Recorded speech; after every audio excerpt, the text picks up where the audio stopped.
Hello, and welcome. Find that place of perfect comfort now. Let your head feel cushioned, your shoulders relax, your body grow heavy and still.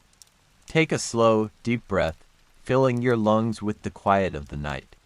And as you exhale, release the noise and hurry of the world you've left behind. Tonight, we journey to a time that is not so distant, yet already feels like a different era. It is a story of a great nation standing at a turning point, a moment where a long, golden summer began to give way to a colder, more turbulent season. It is the story of a president who arrived on a promise of hope, only to find himself navigating the treacherous currents of a country and a world beginning to come apart at the seams. This is the story of the age of Obama. Our story begins with the memory of a golden age. For a brief, shining period after the end of a long Cold War, one nation seemed to stand astride the globe, its power and influence unquestioned. Its economy was a marvel of innovation, its culture a global language, its military without rival. It was a time of confidence, of a seemingly unshakable belief in progress. But golden ages, like the last warm days of autumn, are beautiful precisely because they are fleeting. And by 2008, a distinct chill had begun to creep into the air. The nation found itself mired into long, draining wars in the deserts of Iraq and the mountains of Afghanistan.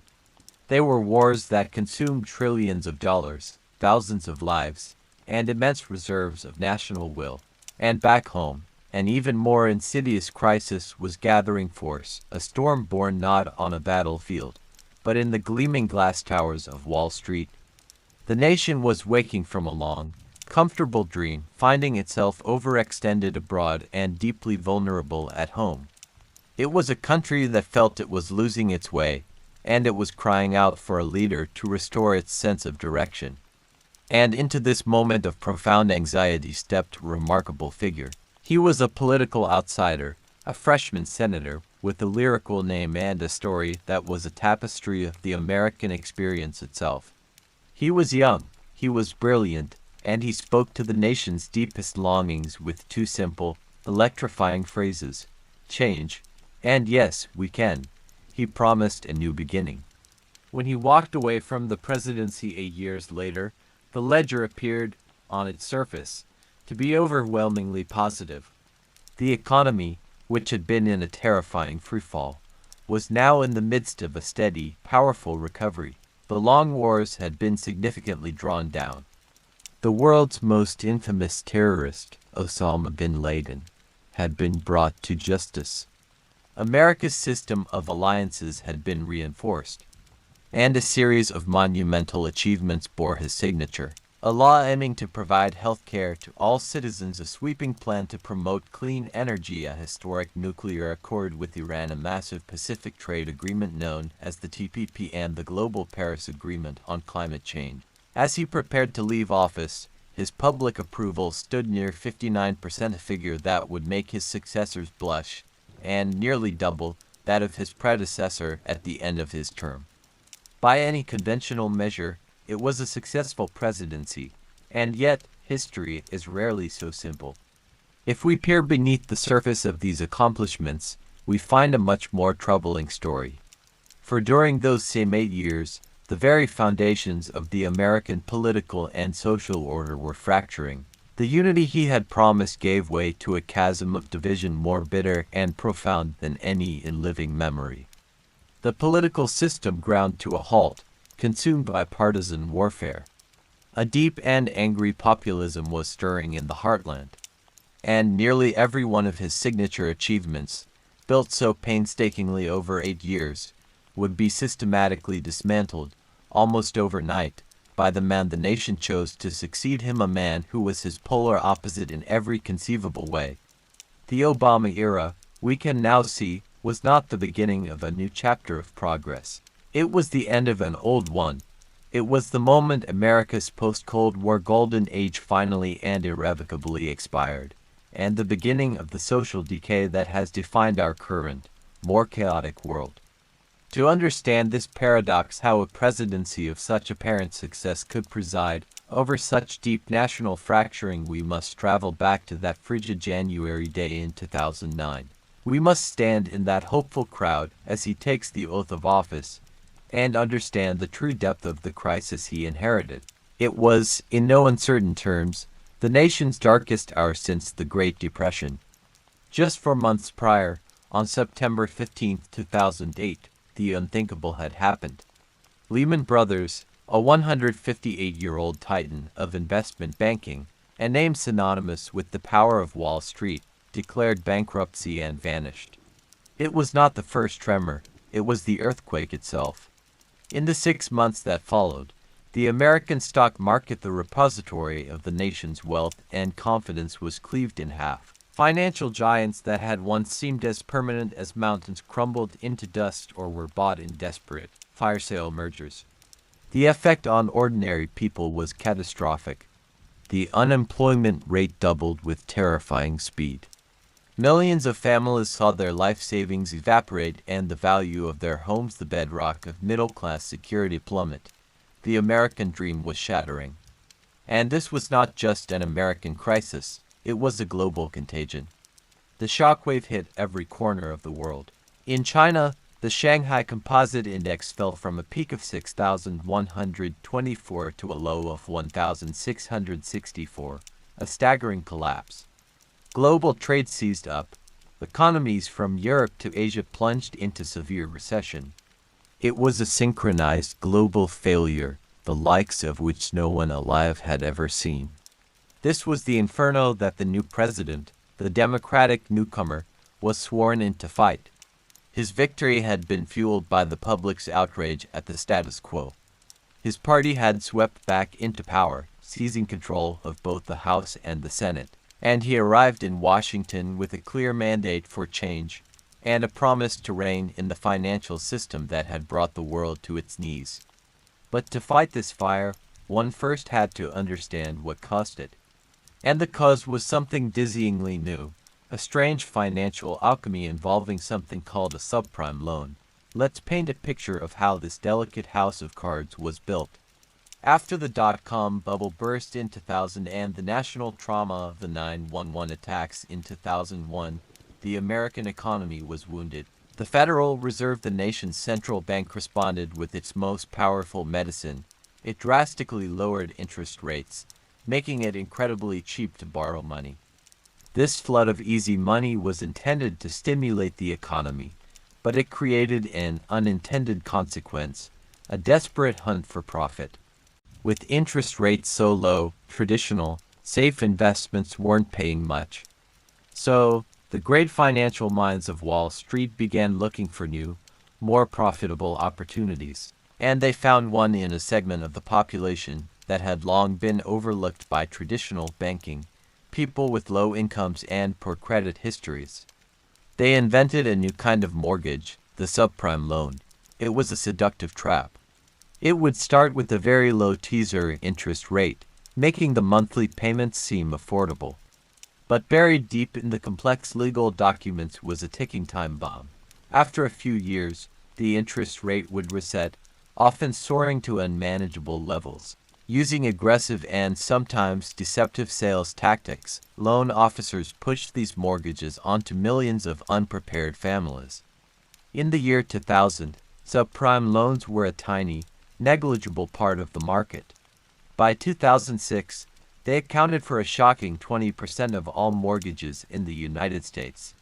But the real financial wizardry happened next.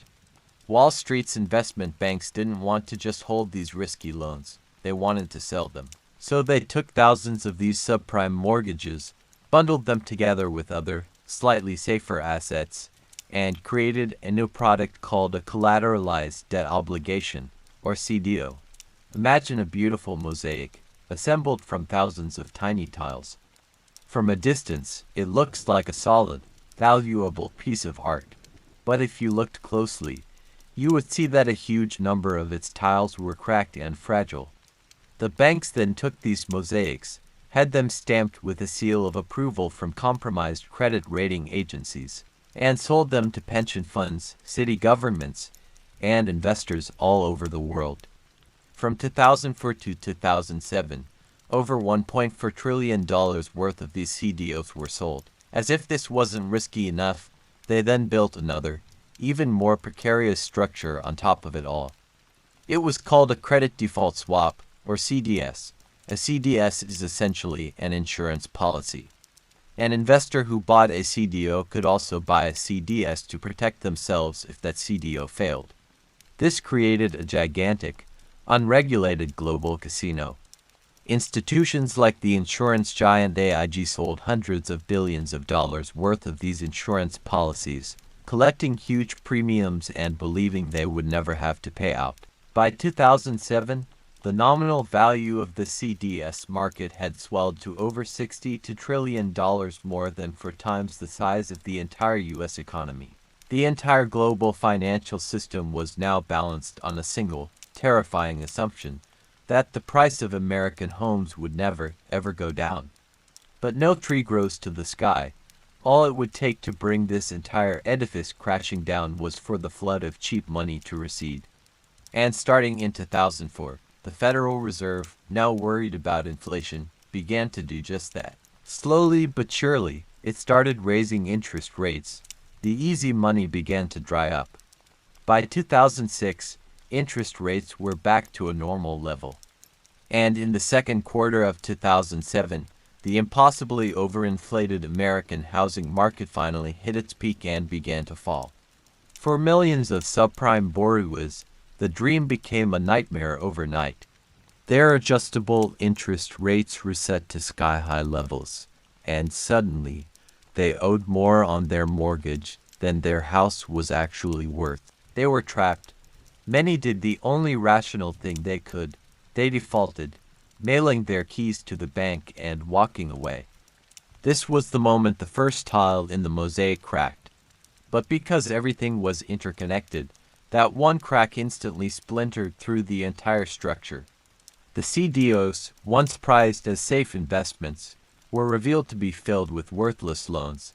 They became toxic waste. And the institutions like AIG that had sold trillions of dollars in CDS insurance were suddenly faced with a bill they could never hope to pay. Panic swept through the system. The flow of credit, the very lifeblood of the modern economy, froze solid. This was the complex, unprecedented disaster that awaited the new president. And there was another, deeper problem. The watchdogs, who were supposed to prevent such a crisis, had been fast asleep. The American system of financial regulation was a baffling, overlapping patchwork. There were two federal securities regulators, for federal banking regulators, and on top of that, each of the 50 states had its own local banking and insurance regulators. A grand total of 106 different agencies. It was a system designed for bureaucratic infighting. When it came to budgets and authority, they fought jealously. When it came to taking responsibility for the looming crisis, they all looked the other way. And the president at the time, George W. Bush, was preoccupied with his wars and with celebrating what he called the ownership society. The new president knew he was in a race against time. The first 100 days of a presidency are a golden window of opportunity. Public support is at its zenith, and the gears of Washington are, for a brief moment, less resistant to change. He was determined to use this window not just to put out the fire, but to rebuild the entire fire code for the American economy. He decided to attack on two fronts simultaneously: the real economy of jobs and industry, and the monetary economy of finance and capital. He understood that a fundamental weakness exposed by the crisis was the hollowing out of America's industrial base. For 3 decades, propelled by globalization and the relentless search for cheaper labor, American corporations had been closing factories in the industrial heartland, the so-called Rust Belt of the Midwest, and moving them to Southeast Asia and China. Manufacturing as a share of the U.S. economy had been cut in half since the 1970s. All that remained were high-end, specialized industries. This deindustrialization had created a vast, dispossessed class of former factory workers, their skills no longer relevant, their communities decaying. They were the forgotten people who would later form the core of Donald Trump's political army. The president spoke with passion about reindustrialization. He wanted to lay the groundwork for a manufacturing renaissance. But he was still a newcomer to the brutal power games of Washington, and his approach revealed his inexperience. Though his inaugural address was filled with calls for bipartisan unity, his first major act was to ram through his massive economic stimulus package, the American Recovery and Reinvestment Act, with almost no input or support from the rival Republican Party. He used his party's dominant majority in both houses of Congress as a weapon. The final bill was staggering, $787 billion.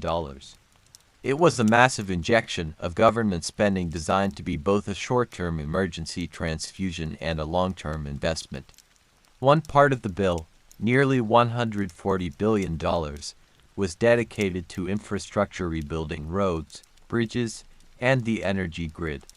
Another $110 billion went to science, research, and education. The second, larger part was immediate relief. Nearly $300 billion in tax cuts for families and businesses, and expanded unemployment benefits to help those who had lost their jobs. Without this aid, he knew the social fabric could tear, and the protests in the streets could become far more desperate. To the Republicans, who preached a gospel of fiscal conservatism, this was an act of unforgivable profligacy.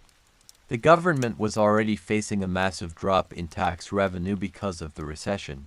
To borrow and spend on this scale seemed like madness. They begged for a smaller, more targeted bill. But the president and his party, believing the crisis demanded overwhelming force, ignored them. As a result, the federal budget deficit exploded to $1.5 trillion, a shocking 10% of the entire economy, far beyond the 3% level considered a danger zone. In his first four-year term, President Obama would add more to the national debt than President Bush had in 8 years, even while fighting 2 wars. The deeper, more academic critique was that the plan, for all its size, was poorly designed for long-term change. It fell into what economists call a Keynesian trap. In its desperate attempt to stimulate demand it poured money into the existing economic structure. It gave people money to spend, which they did, but this reinforced the old consumer-driven, service-based economy. The infrastructure spending was a step in the right direction, but it was too indirect and, in some cases, even relied on imported materials. The dream of reindustrialization would require a far more focused, strategic, and sustained effort. But in the panic of 2009, there was no time for that. The political fallout was immediate and devastating. The Republicans, having been completely steamrolled, were unified in their fury. In the Senate, not a single Republican voted for the stimulus bill. A deep and personal animosity took hold. The Republican leaders made a cold, calculated decision. Their primary goal for the next 8 years would be to make Barack Obama a one-term president and to oppose him at every single turn. The era of total, systematic obstruction had begun. In the years that followed, they would use every arcane procedural tool to grind the legislative process to a halt. One senator would hold the floor for 21 hours straight to delay a confirmation. The ideal of bipartisan cooperation, which the new president had so eloquently preached, was dead on arrival. On the second front, the monetary front, the president and the Federal Reserve Chairman, Ben Bernanke, unleashed a financial force of unimaginable power. It was called quantitative easing, or QE. Think of the economy as a patient whose heart has stopped. Normally, the doctors, the central bank, would use paddles, interest rate cuts to shock it back to life. But by the time Obama took office, interest rates were already at zero. The paddles were useless. The patient was still flatlining. He was a radical, experimental new procedure, a direct injection of pure adrenaline into the heart. The Federal Reserve, with the full backing of the administration, simply created money out of thin air on its computers. It then used this new money to buy financial assets, mostly government bonds and those toxic mortgage-backed securities, directly from the banks. The goal was to flood the financial system with cash, drive down long-term interest rates, and encourage the banks to start lending again. The scale was breathtaking. The first round he won, which had begun under Bush, was expanded to a colossal $1.7 trillion. In 2010, with the recovery still sputtering, they launched QE2, another $600 billion. And in 2012, they unleashed the ultimate weapon, QE3, an open-ended promise to create $85 billion every single month for as long as it took. This tsunami of money had a profound and immediate effect on Wall Street. The stock market, which hit its nadir in March 2009, began a historic bull run that would last for the rest of the decade, more than doubling in value during his first term alone. This created a powerful and damaging public perception that the president had bailed out the very bankers who had caused the crisis, while ordinary people were left behind. But the reality was more complex.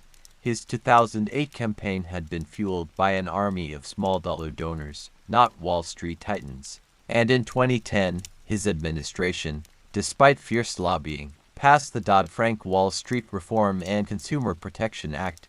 It was the most significant overhaul of financial regulation since the Great Depression. It created a new consumer protection agency, required banks to hold more capital in reserve, and put new rules on the complex derivatives that had acted as financial weapons of mass destruction. Wall Street hated it. The problem was that the real economy was still too sick to absorb the medicine of QE. The newly created trillions had nowhere to go but into the financial markets, inflating a new asset bubble. And Dodd-Frank, for all its strengths, could not solve the fundamental too-big-to-fail problem. The largest banks were so woven into the fabric of the economy that the government could never truly allow them to collapse, giving them a permanent, implicit guarantee from the taxpayer. And it is a fascinating footnote of history that the man put in charge of overseeing that first massive stimulus bill was the then vice president, a man named Joe Biden. More than a decade later, when he became president himself, Biden would apply the hard-won lessons of the Obama era. Instead of broad, unfocused spending, he would champion massive but highly targeted government investments in strategic sectors like semiconductors and green energy. A far more sophisticated and muscular attempt to achieve that old dream of reindustrialization that had eluded his former boss. Having staunched the bleeding of the economy, the president turned his attention to another festering wound in the American body politic, a cause that was, for him, deeply personal: healthcare. It was the great, enduring paradox of American life. The nation spent astronomically more on healthcare than any other country on earth, nearly double its neighbor Canada, triple Japan, yet its health outcomes were worse, and in 2009 over 43 million of its own citizens had no health insurance at all. They lived in a state of constant, quiet terror, knowing that a car accident, a sudden illness, a cancer diagnosis, could mean not just a health crisis, but complete financial annihilation. This was a moral stain, and a challenge that had destroyed the ambitions of past presidents.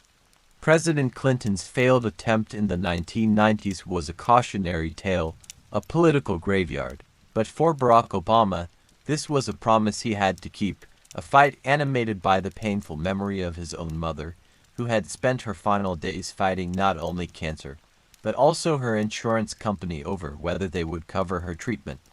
He knew that reforming 1/6 of the entire American economy would be an undertaking of almost unimaginable complexity.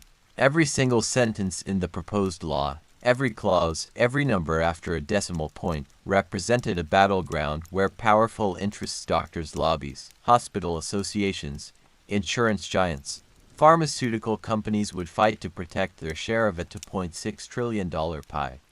To navigate this legislative minefield, he would need every ounce of political skill, and every single vote he could get. His party held a fragile 60-vote, filibuster-proof majority in the Senate, the exact number needed.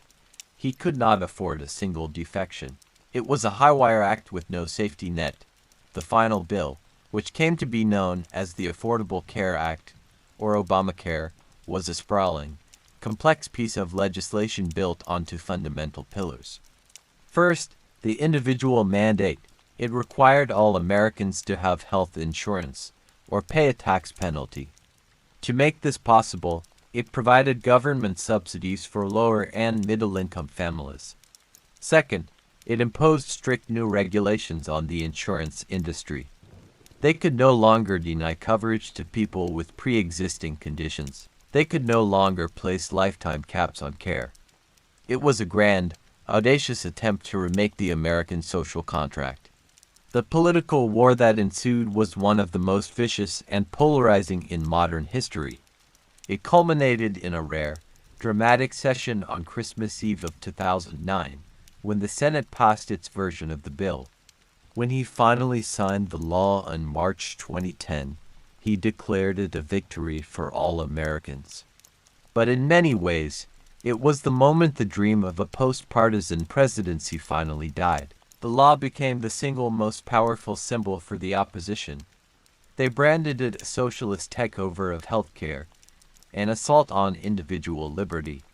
The ferocious backlash fueled a grassroots movement known as the Tea Party and led to a crushing defeat for the Democrats in the 2010 midterm elections. They lost control of the House of Representatives. In 2014, they would lose the Senate, too. For the rest of his presidency, he would face a Congress controlled, in whole or in part, by an opposition that had risen to power on the promise of destroying his signature achievement. And here, our story takes its most crucial and tragic turn. Faced with the shrinking political path for his economic agenda and galvanized by a base of voters who were younger, more diverse, and more socially liberal, the president and his party began to lean more heavily into the politics of culture and identity. While each cause was, for its supporters, a righteous battle for justice, the collective effect was to pour gasoline on the smoldering embers of America's culture wars. During his term, the president had the opportunity to appoint new justices to the Supreme Court, both of them reliably liberal. This tilted the ideological balance of the court, and in June of 2015, the court delivered a landmark 5-4 decision declaring same-sex marriage a constitutional right in all 50 states. At the same time, using his executive authority, he created the DACA program, shielding hundreds of thousands of young undocumented immigrants brought to the U.S. as children from deportation. And his administration issued a series of directives aimed at protecting the rights of transgender people, entering a new and highly contentious front in the culture war. For millions of Americans, these were moments of exhilarating progress, the nation finally living up to its highest ideals of equality and inclusion. But for another vast segment of the country, particularly the white, religious conservatives of the heartland, these rapid social changes felt like a series of seismic shocks. It felt as if the country they knew, the moral and cultural bedrock of their lives, was being deliberately dismantled. A deep sense of cultural grievance, a feeling of being mocked and left behind by a liberal elite, began to harden into a powerful political identity. The evangelical Christian community, in particular, became more politically mobilized than ever before, viewing themselves as warriors in a battle for the soul of America. They were a flock in search of a shepherd who would fight for them, and they would soon find him in the unlikeliest of figures, Donald Trump. This violent fracturing was the culmination of a 50-year political realignment. For a century, the conservative white South was the bedrock of the Democratic Party. But in the 1960s, a Democratic president, Lyndon Johnson, made a historic choice to embrace the civil rights movement.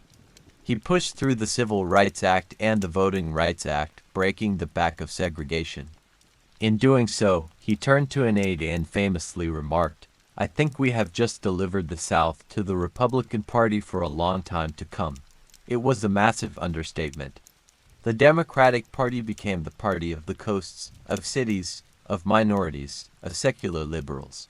The Republican Party became the party of the heartland, of business, of white voters, and, increasingly, of religious conservatives. Over the decades, the two parties became less like political rivals and more like warring cultural tribes. The pragmatic, establishment conservatism of President Eisenhower in the 1950s gave way to the more ideological, faith-inflected conservatism of Ronald Reagan in the 1980s. By the Obama years, the two Americas barely spoke the same language. They watched different news channels, lived in different kinds of communities, and held fundamentally different truths about their nation and its purpose. The Obama presidency did not create this division, but it was the period in which the chasm became an unbridgeable canyon. After losing Congress, the president's domestic legislative agenda was effectively dead. The government was brought to the brink of shutdown and even a historic debt default by the hardline tactics of his opponents. Unable to pass laws, he governed increasingly through executive action, using his presidential pen to issue regulations on everything from climate change to gun control. This only confirmed the opposition's narrative that he was an imperial president, disrespecting the Constitution. Ironically, even as he pushed for stricter environmental rules, his tenure saw the explosion of the shale oil and gas boom, a technological revolution that made the U.S. the world's largest energy producer, achieving a long-held dream of energy independence. On the world stage, the president charted a course that was a deliberate departure from the muscular interventionism of his predecessor.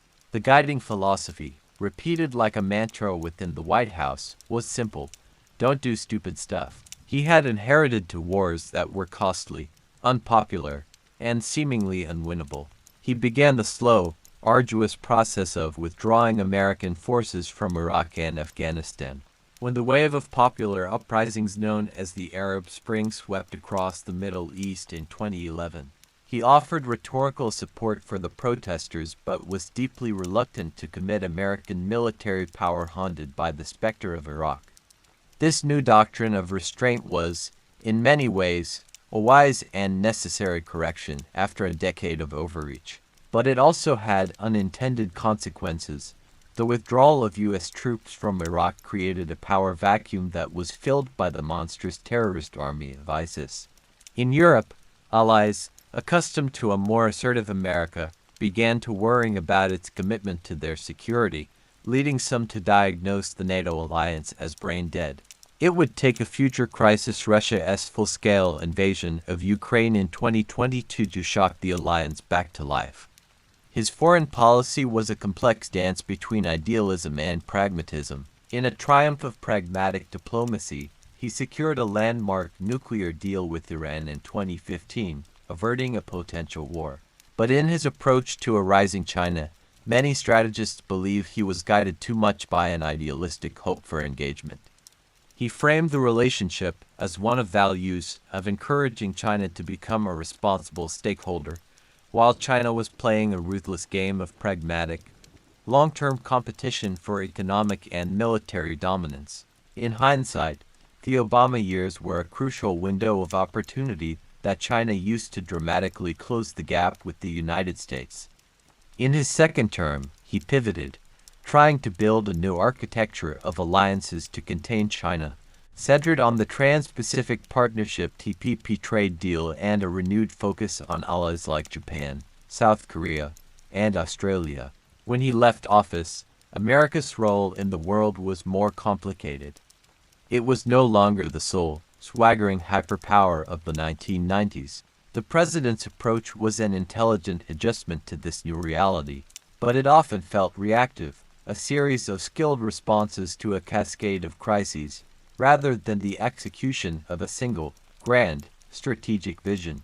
The great ship of state was no longer charging headlong into every storm, but it seemed to be drifting, uncertain of its final port of call. Now, let us take one final step back and look at this entire story from the highest possible altitude. This president, this moment in time, did not happen in a vacuum. He was a man who took the helm of a great empire just as the powerful, invisible tides that had lifted it for half a century began to turn. The end of America's golden age was driven by forces far larger than any one person. First, the very engine of human progress was beginning to sputter. The incredible economic growth of the 20th century was built on a foundation of revolutionary scientific breakthroughs: electricity, the internal combustion engine, modern medicine, the computer. But since the 1970s, the pace of truly fundamental scientific discovery has slowed. We have become incredibly good at refining the technologies of the past, but the great, paradigm-shifting leaps have become rarer. This productivity slowdown meant the economic pie was no longer growing as fast. And a static pie turns politics into a zero-sum game, a vicious fight over who gets what, fueling class resentment and social conflict. Second, the very DNA of the American system, its greatest strength, was beginning to become its greatest weakness. The brilliant constitutional design of checks and balances, intended to prevent the concentration of power, was becoming a recipe for permanent gridlock in an age of absolute partisan warfare. During his presidency, a Supreme Court decision, Citizens United opened the floodgates to unlimited, anonymous money in politics, arguably legalizing a form of systemic corruption. And a fiercely protected, centuries-old right to bear arms made the nation tragically incapable of addressing its unique and horrifying epidemic of mass shootings. And the third great force, a force that reshaped everything, was the rise of the internet and social media. This new technology promised to bring the world closer together. Instead, it has driven us further apart. Algorithms designed to maximize engagement created ideological echo chambers, feeding each of us a personalized reality that confirms our biases and demonizes the other side. Nuance and moderation were punished. Outrage and extremism were rewarded. The very ground of a shared, objective reality began to crumble beneath our feet. In this light, we can see the story of this president in a new, more tragic dimension. He was, perhaps, like the last emperor of a fading dynasty, a man of intelligence and good intentions, who inherited a system beset by deep, structural decay that was largely beyond his power to fix. His own youthful inexperience, his occasional impatience, may have exacerbated some of the political divisions. But ultimately, he was a captain trying to steer a magnificent ship through a perfect storm, one in which the winds were changing, the charts were obsolete, and a mutinous crew was tearing itself apart below decks. His story is a profound and poignant chapter in the life of a nation. It is the story of a promise, a beautiful, eloquent promise of hope and unity colliding with the harsh and unforgiving realities of history. And now, as this long story comes to its close, you can allow these thoughts, these images, these complexities to gently dissolve. They are but echoes from a time that has passed. There is nothing for you to analyze, nothing to solve. There is only the gentle rhythm of your own breath, pulling you away from the world of thought and into the world of serene, untroubled rest. Let the story fade. Let the day fade. As you drift deeper and deeper into a calm and peaceful sleep, good night.